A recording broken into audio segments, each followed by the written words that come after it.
जिल्ह्यात अवैध मुरुम उत्खनन व चोरीच्या वाहनांवर प्रभावी कारवाई करत बुलढाणा पोलिसांनी मोठी कामगिरी बजावली आहे।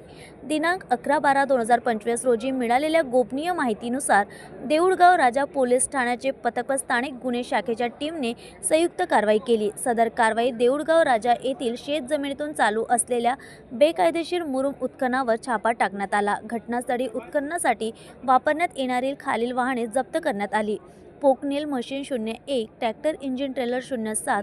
एकूण वाहनांची अंदाजे किंमत 88,40,000 अशी आहे। संपूर्ण अवैध उत्खनन थांबवून वाहने ताब्यात घेऊन देऊळगाव राजा पोलीस स्टेशनमध्ये गुन्हा नोंदविण्यात आला असून पुढील तपास सुरू आहे।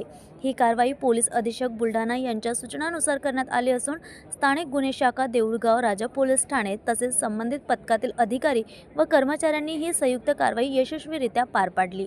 न्यूज एक्सप्रेस करिता अखिल बुलढाणा।